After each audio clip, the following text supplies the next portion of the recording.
It's just after 4 a.m. in Seattle, and a Boeing ground crew is loading supplies and conducting the final pre-flight checks before a special departure. You see, this test airplane is set to fly the Boeing 787's maiden flight to Japan, home of ANA, the first airline that will fly the all-new Dreamliner. We've done a lot of testing to get up to this moment to where now we can actually take it to the customer and we can, they can see what we're doing. In the flight deck, ANA Captain Masami Tsukamoto and 787 Chief Pilot Mike Carricker. The two will start off the 9-hour flight. They're loading the flight plan to the flight management computer. We already have our clearance, so we should be on our way shortly. Once the last checks are complete, the 787 takes off, climbing just as the sun rises to paint a glowing send-off. It was a gorgeous morning, and I took 787 into the blue sky.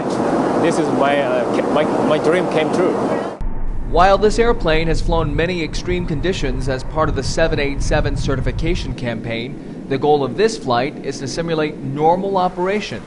A few hours into the flight, the airplane is cruising at 40,000 feet, crossing the Pacific Ocean at the top speed of Mach 0.85.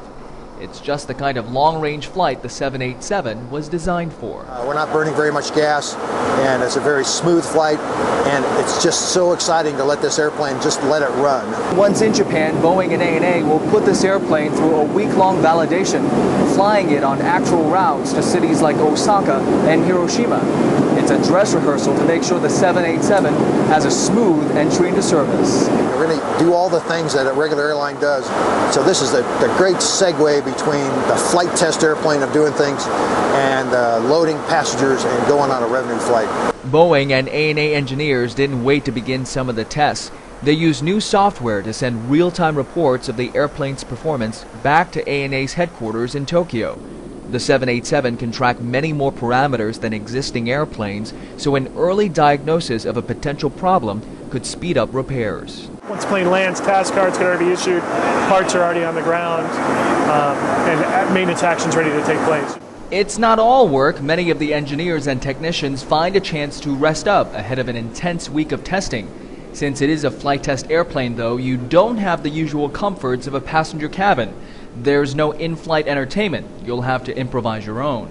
And there are no flight attendants, so you serve yourself. Still, many here couldn't be happier about making the flight.